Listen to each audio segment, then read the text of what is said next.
ఇప్పుడు ఈ ఎవిస్ హాస్పిటల్ని సంప్రదించండి. స్కానింగ్ కూడా ఫ్రీగా చేస్తున్నారు. Avis hospitals.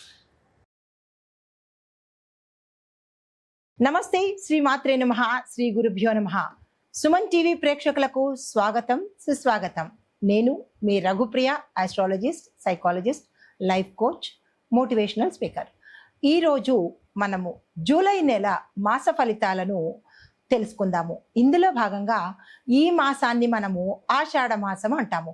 ఆషాఢ మాసము అంటే చంద్రుడు ఉత్తరాషాఢ పూర్వాషాఢ నక్షత్రంలో, అంటే చంద్రమానం ప్రకారము చంద్రుడు సంచరించే నక్షత్రాన్ని బట్టి ఆ మాసానికి ఆ పేరు వస్తుంది. ఇప్పుడు చంద్రుడు ఉత్తరాషాఢ నక్షత్రంలో సంచారం చేస్తుండగా ఈ మాసానికి ఆషాఢ మాసం అని పేరు వచ్చింది. అయితే ఆషాఢ మాసాన్ని అందరూ దేనికి పనికి రాదు, ఆషాఢ మాసంలో మనం ఏ పనులు చేసుకోకూడదు అనే భావన అయితే ఉంది. అయితే ఈ మాసంలో మనము పూజలు వ్రతాలు చేసుకోవచ్చు, కానీ గృహప్రవేశాలు, ఉపనయనాలు, నామకరణాలు లాంటి శుభకార్యాలనైతే మనం చెయ్యము. అయితే ద్వాదశ రాశుల వారికి ఈ మాసంలో అనగా ఆషాఢము శ్రావణము కలగలిపిన ఈ మాసంలో ఎలా ఉండబోతోంది, స్త్రీలకు ఎలా ఉండబోతోంది, ఈ రాశిలో అంటే ఒక్కొక్క రాశిలో ఒక్కొక్క రంగంలో ఉన్న వాళ్ళకి, స్త్రీలకు, పురుషులకు, పిల్లలకు, ఉద్యోగస్తులకు, వ్యాపారస్తులకు, రాజకీయ నాయకులకు ఎలా ఉండబోతోంది అని సవివరంగా మీకు తెలియజేసుకుంటున్నాను. తదుపరి రాశి సింహరాశి. ఈ రాశిలో ఉండే స్త్రీల ఆరోగ్యం, కిడ్నీకి సంబంధించి, మూత్రపిండాలకు సంబంధించిన సమస్యలతో ఎవరైనా బాధపడుతూ ఉన్నట్టయితే వారికి క్రమంగా పెరిగే అవకాశాలు కనబడుతున్నాయి. వెంటనే డాక్టర్ పర్యవేక్షణకు వెళ్ళండి, నెగ్లెక్ట్ చేసే ప్రయత్నం చేసుకోకండి. తర్వాత గర్భ సంబంధిత సమస్యలు కానీ లేదా అటువంటి ఇబ్బందులు ఏవైనా గతంలో ఉండడం కానీ లేదా ఇప్పుడు వచ్చే సూచనలు కానీ కనబడుతుంటే తప్పనిసరిగా వైద్య పరీక్షల కోసము వెళ్ళే ప్రయత్నం చేసుకోండి. దీంతో పాటు 40 సంవత్సరాలు పైబడిన మహిళలకు హార్మోన్ టెస్టులు చేయించుకున్నట్టయితే కొంచెం అసమతుల్యత అంటే ఇంబ్యాలెన్స్గా ఉండడము, ప్రాపర్గా లేకపోవడము జరిగే సూచనలు మన గ్రహ స్థితిగతుల మీద మన ఆరోగ్యం ఉంటుంది. కాబట్టి ఈ రాశిలో ఉండే స్త్రీలకు ఇలాంటి ఇబ్బందులు ఇక్కడ గోచరిస్తున్నాయి. అలాంటి ఇబ్బందులు ఏ స్త్రీ అయినా పడుతూ ఉంటే తప్పనిసరిగా డాక్టర్ దగ్గరికి వెళ్ళండి. అయితే చిన్న చిన్న రెమెడీసు, పొద్దుతిరుగుడు గింజలతో చేసినటువంటి టీని కనుక సేవించినట్టయితే కొంత ఉపశమనం కలిగే అవకాశము. దీంతో పాటుగా చింతపండు నీరును తరచూ తీసుకోవడం వల్ల, చింతపండులో ఉప్పు కానీ లేదా పంచదార కానీ బెల్లం కానీ కలిపి ఆ నీరుని కనుక తీసుకున్నట్టయితే వాంతులు తగ్గడము లేదా తల తిరుగుతున్నట్టు ఉండడము, ఇవన్నీ సాంప్రదాయక చిట్కాలే తప్ప ఇది నాటు వైద్యం కాదు. మన ఇంట్లో మన అమ్మమ్మలు, నాయనమ్మలు చెప్పిన చిట్కాలే ఇవన్నీ. కాబట్టి దీని గురించి భయపడాల్సిన పని లేదు. అయితే ధ్యాన సమయంలో మంత్రాన్ని, ఏదైనా ఒక మంత్రాన్ని తీసుకొని ఒక 5 నిమిషాలో లేదా అర నిమిషమో లేదా 2.5 నిమిషాలో మీ శక్తి కొద్దీ కనుక కొంత సమయంలో ధ్యానంలో కూర్చున్నట్టయితే కనుక హార్మోన్ బ్యాలెన్స్ అయ్యే అవకాశం కనబడుతోంది. ఈ ప్రయత్నాలు చేసుకున్నట్టయితే స్త్రీల యొక్క ఆరోగ్యం మరింత మంచిగా ఉండే అవకాశం ఉంది. తర్వాత విద్యార్థులకు చూసుకున్నట్టయితే ఎంట్రన్స్ పరీక్షలు, వృత్తిపరమైన టెస్టులకు ఈ సమయము అనుకూలము. కాబట్టి ఏ విద్యార్థులైనా ఎంట్రన్స్ ఎగ్జామ్స్ రాయాలన్నా లేదా మీరు మెడిసిన్, లా, ఇంజనీరింగ్, డెంటల్ ఇలాగేదైనా వృత్తిపరమైన పరీక్షలు రాయాలనుకున్నా దానికి ఈ సమయము చాలా చక్కగా ఉండబోతోంది. ఆ ప్రయత్నం చేసుకోండి. మ్యూజిక్, డాన్స్ ఇలాంటి కళలలో, ఇలాంటి విద్యలో ఎవరైనా ఉంటే కనుక వారికి గ్రోత్ కనబడే అవకాశం కనబడుతోంది. విపరీతమైన అవకాశాలు కూడా మీకు వచ్చే దిశ కనబడుతోంది. అలాంటి స్టూడెంట్స్ ఉంటే కనుక దానికి సంబంధించిన ప్రయత్నాలు కానీ లేదా ప్రణాళికలు కానీ మీ పెద్దవాళ్ళ సహాయ సహకారాలు కానీ తీసుకునే ప్రయత్నం చేసుకోండి.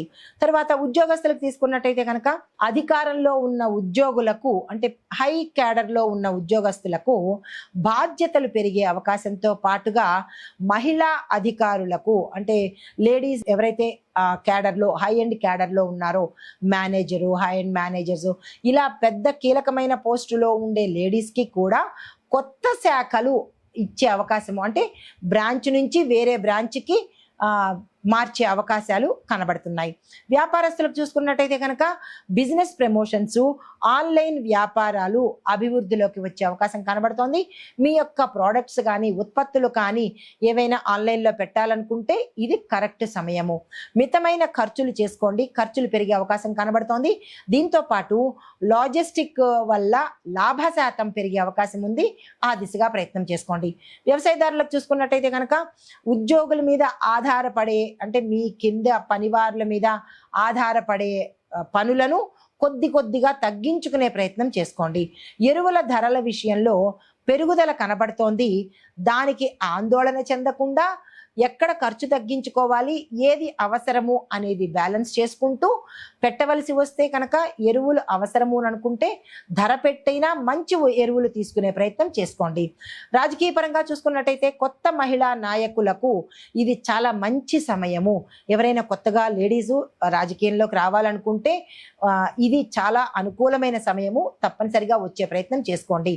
అయితే అధికార పార్టీలకు అండగా నిలిచే మహిళల యొక్క ప్రచారంలో ప్రముఖంగా మీరుంటారు. లేడీస్ ఎవరైనా క్యాంపెయినింగ్కి వెళ్ళడం కానీ, లేదంటే స్పీచెస్ ఇవ్వడం కానీ, సభల్లో ప్రసంగించడం కానీ, ఇలాంటిది ఎవరికైనా అధికార పార్టీకి మద్దతు ఇవ్వడానికి మీరు స్పీచెస్ ఇవ్వాలన్నా, వారితో ఉండాలన్నా, ఇలాంటి సమయంలో కనుక మీరు పనిచేసినట్టయితే మీ పేరు, మీకు గుర్తింపు వచ్చి మంచి కీలకమైన పదవులు వచ్చే అవకాశం కనబడుతోంది. ఈ మహిళా నాయకులు ఎవరైనా ఉంటే ఆ దిశగా ప్రయత్నం చేసుకోండి. అయితే వాతావరణ పరంగా చూసుకున్నట్టయితే కనుక ఆకస్మిక మేఘావృతంతో కూడినటువంటి వర్షాలు వచ్చే అవకాశం కనబడుతోంది. కండిషన్లో లేని వాహనాల మీద ప్రయాణాలు మానుకోండి. లేదా రిపేర్ చేయించుకునేనా, లేదా కొత్త వాహనాలు కొనుక్కునేనా, మీ స్థాయికి తగ్గట్టు, మీ స్తోమతకి తగ్గట్టు అలాంటి వాహనాలు వదులుకుని వేరే వాహనాల మీద వెళ్ళే ప్రయత్నం చేయండి. ప్రమాదాలు ఎక్కువగా గోచరిస్తున్నాయి. అయితే విద్యుత్ కోతలు ఉండవచ్చు కాబట్టి ఒక్కసారి ఎలక్ట్రిక్ విభాగాన్ని కూడా మీ ఇళ్లలో కానీ, ఫ్యాక్టరీల్లో కానీ, మీరు పనిచేసే కార్యాలయాల్లో కానీ ఎక్కడైనా సరే కొంచెం విద్యుత్తుకు సంబంధించిన ప్రమాదాలు ఎక్కువగా కనపడుతున్నాయి. జాగ్రత్తలు తీసుకోవడమా, పై అధికారులకు చెప్పడమా, ఇలాంటివి ఏవైనా ఉంటే కనుక తక్షణ చర్యలు పాటించుకునే ప్రయత్నం చేసుకోండి. కుటుంబపరంగా చూసుకున్నట్టయితే కనుక ఇంట్లో పురుషుల ఆరోగ్యం కొంత బలహీనంగా ఉండే అవకాశం కనబడుతోంది. వారి ఆరోగ్యం పట్ల జాగ్రత్తలు తీసుకోండి. పెద్దవారి సూచనలు పట్టించుకొని కుటుంబాల్లో అంటే కలహాలు ఏర్పడే అవకాశం ఉంది. పెద్దవాళ్ళని నిర్లక్ష్యం చేయకుండా వారి యొక్క సలహాలతో ఆ యొక్క సమస్యలను తగ్గించుకునే ప్రయత్నం చేసుకోండి. మీకు చెప్పదగిన పరిహారము ఆదివారం రోజు, అంటే మనకి ఈ మాసంలో ఆదివారము 4 ఆదివారాలు 5 ఆదివారాలు వస్తాయి కదా, ఈ ఆదివారాలలో సూర్య భగవానుడికి రాగి పాత్రలో కానీ ఇత్తడి పాత్రలో కానీ స్వామివారికి అభిషేకం చేసుకునే ప్రయత్నం చేసుకోండి. అభిషేకం అనగా అర్ఘ్యం ఇవ్వడం అనమాట. ఆ అర్ఘ్యం ఇచ్చే ప్రయత్నం ప్రతి ఒక్కళ్ళు చేసుకోండి. అయితే మీకు ఒక చిన్ని మంత్రాన్ని ఇస్తున్నాను.